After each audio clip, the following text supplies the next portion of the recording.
न किया गया हो, जबकि हमें सम्मानित किए जो वहाँ पर सर्टिफिकेट्स देखे तो पढ़ते ही रह गए कि क्या क्या कहाँ से व्यवस्था होना समय लेकर के ये सब कर रहे हैं। तो मैं उनका मानव बहुत ही हृदय से आभार व्यक्त करता हूँ। हमारी बेटी रेखा रत्ना बैठी हुई है, मैं उनका भी बहुत सम्मान करता हूँ कि वो लखनऊ से बड़े ही मेहनत के साथ यहाँ पर आई। तो बहुत बहुत सभी को साधुवाद। अब मैं अपने जीवन वृत्तांत के बारे में बताना चाहूंगा कि 1956-57 में मेरी शादी हुई थी। याद करिए आप लोग, 1956-57 में बहुत सारे लोग तो बच्चे बिल्कुल ही छोटे छोटे होंगे, वो किन्हीं का जन्म भी नहीं हुआ होगा उस समय। तो आज हमको करीब में 80+ चल रहा हूँ। हमने अपने जीवन साथी जो हमारी सिद्धिया खिलौनी हो रहे हैं, उनका हमारा जीवन का 73 साल में अनुभव रहा। 73 साल तक मैं उनके साथ रहा। 73 नहीं 77। ये बहुत ही लंबी हम लोगों ने बात खेली। साथियों, जीवन में पत्नी का बहुत ही बड़ा महत्व है, क्योंकि बिना पत्नी के ये संसार अधूरा है, ये जीवन अधूरा है। आप आगे नहीं बढ़ सकते हैं, क्योंकि स्त्री के बिना कोई भी व्यक्ति आगे नहीं बढ़ा है। चाहे डॉक्टर अंबेडकर को लीजिए, अगर उनके जीवन में माता रमाबाई का साथ नहीं होता तो शायद वो इतनी ऊंचाइयों को नहीं छू पाते। किसी भी व्यक्ति को लाभ, जितने महान व्यक्ति हुए हैं वो स्त्री के सहयोग से, उसके आदर भाव से वो आगे बढ़े हैं। हमारे जीवन में उनका बहुत ही बड़ा योगदान रहा। मैं तो अपनी नौकरी पे चला गया था, उन्होंने किस तरह से विषम परिस्थिति, गांव की परिस्थितियां आप लोग सभी जानते हैं, ग्रामीण क्षेत्र से सभी लोग हैं, कि बच्चों को पालना, पोसना, घर गृहस्थी का काम संभालना, खेती बाड़ी का काम संभालना, सब कुछ करना पड़ता है। और उसके साथ साथ बच्चों का लालन पालन भी करना पड़ता है। हमारा गांव यमुना नदी के किनारे है, बीहड़ है, वहाँ शिक्षा के लिए कोई विद्यालय नहीं, बहुत दूर जाना पड़ता है।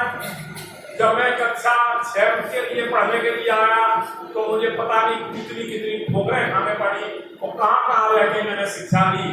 लेकिन इस बीच में उन्होंने अपना जीवन इन बच्चों को पालन पोषण में, अपनी गृहस्थी को संभालने में, और हमारे माता पिता का जो उनके प्रति मतलब सम्मान था, जो श्रद्धा थी, जो परिवार के प्रति उनका ये समर्पण था, डेडिकेशन था, उस डेडिकेशन को मैं बार बार नमन करता हूँ। आज जो कुछ भी मैं हूँ उनकी बदौलत हूँ। मैंने कुछ नहीं किया इसमें, बच्चों को पढ़ाया लिखाया, बच्चे पोस्ट ग्रेजुएट हुए, बच्चों की सारा की सर्विस लगी। हमारी एक ही बेटी है रेखा वर्मा, जिसको भी जॉब लगा। तो ये सब उन्हीं का समर्पण है, और उन्हीं ने जो ये अपना त्याग किया परिवार के लिए, उस त्याग को कभी भुलाया नहीं जा सकता। मुझे एक संस्मरण याद आ रहा है, मेरी चंदौसी में पोस्टिंग थी, तो एक दिन वो बोली हमसे कि बाबूजी कहा करती थी हमसे वो कि बाबूजी ऐसा करो, कहीं मकान बनवा लो, क्योंकि हम लोग बीहड़ क्षेत्र के रहने वाले हैं, आने जाने में भी दिक्कत होती है, कभी ट्रेन रात की आती है, कभी दिक्कत होती है, तो हम लोग कम से कम सिर छुपा के रह रहे। उनकी बात को जब मैंने गौर किया तो मेरी समझ में भी आया कि ये बहुत सही रास्ता बता रही है। और मैंने उनके कहने से प्लॉट लेके फ्रेंड्स कॉलोनी में डाल दिया, जैसा आप लोग देख रहे हैं DA-18 फ्रेंड्स कॉलोनी इटावा। हमारा मकान उनकी बदौलत इटावा की पोस्ट कॉलोनी में बना हुआ है, और बड़े आराम से हम जीवन अपनी हर कड़कड़ में, मकान के हर कड़कड़ में उनका नाम याद आता है, उनका जीवन याद आता है। क्योंकि पत्नी का जीवन में बहुत महत्व है। बिना पत्नी के ये संसार सुनना है। जिस घर में पत्नी सुरक्षा होती है, जो चरित्रवान होती है, सुंदर होती है, विचारों से सुंदर होती है, वो घर स्वर्ग हो जाता है, स्वर्ग। और जहां पत्नी का संग कुलक्षणा मिल गई पत्नी कहीं, तो आपके जीवन को बर्बाद कर देती है, परिवार पूरा बर्बाद हो जाता है। इसलिए साथियों कहा गया है कि जब पत्नी का चुनाव करें तो बड़ी ही सोच समझ के साथ करें, सोच समझ के साथ करें। और चुनाव करने के बाद अगर आपने हाथ थाम दिया है तो जीवन पर्यंत प्रतिज्ञा करें कि मैं इनका साथ नहीं छोड़ूंगा। ये दोनों में प्रतिबद्धता होनी चाहिए, उसको कहते हैं दाम्पत्य जीवन।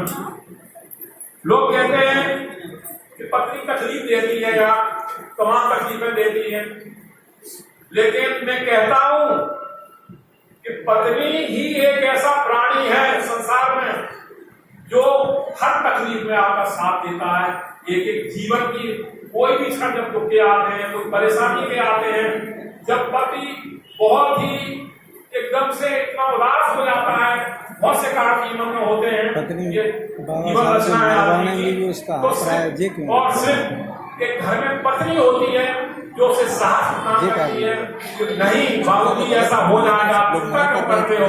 ये लोग बहुत कठिनाइयों से गुजरे हैं और उन्होंने ऐसा किया है, चाहे तो आदमी को आलम्बन मिलता है उसका और वो आगे बढ़ जाता है। पत्नी का साथ जीवन में ये हमारी भी जिम्मेदारी पूरी है कि अपनी पत्नी का सम्मान करो, क्योंकि जिस तरह से गाड़ी के दो पहिए होते हैं और एक पहिए से गाड़ी नहीं चल सकती है, तो उस तरह से ये निश्चित सत्य है कि जब दोनों पहिए दौड़ते हैं बराबर पर तो वो गाड़ी की रफ्तार बहुत आगे जा सकती है। तो जीवन में एक दूसरे के पूरक हैं, जब उसको अर्धांगिनी कहा जाता है कि वो अपने आपके जीवन में बहुत आगे आपको बढ़ाने में कामयाबी दिलाने के लिए तत्पर रहती है, तो घटते रहती है।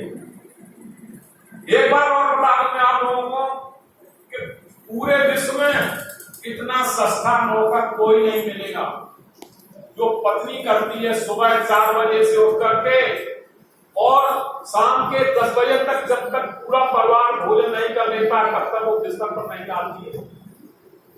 वो झाड़ू पोछा, खाना पीना, बच्चों की देखभाल करना, बुजुर्गों की देखभाल करना, सब कुछ जब निपटा लेगी तब वो बिस्तर पर जाती है।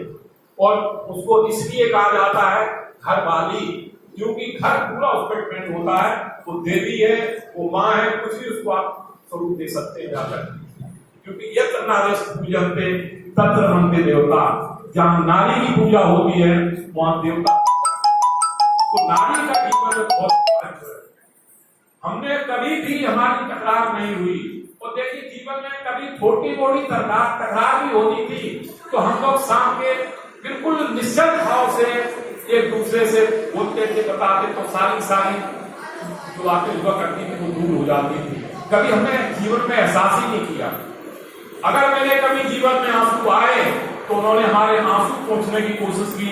मेरी वो राहगीर बनी, उन्होंने मुझे जीवन दिया, मुझे आगे बढ़ाया, और मैं वो कभी भुला नहीं सकता हूँ। जब भी मैं उठता हूँ तो जैसे भगवान को तो नमन करता हूँ, बाबा साहब को नमन करता हूँ, उसी तरह मैं उनको भी नमन करता हूँ।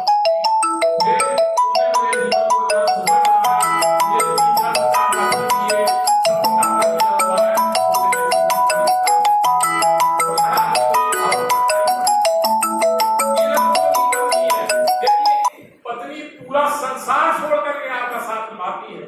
संसार में कोई भी ऐसा व्यक्ति नहीं आपको मिलेगा कि अपना घर परिवार छोड़ करके आपका जीवन में आपके जीवन में आए, आपके जीवन को आगे बढ़ाए, यहाँ दुख सहे, आपका साथ दे, आपके बच्चों का लालन पालन करे, सब कुछ करे, आपकी देखभाल करे।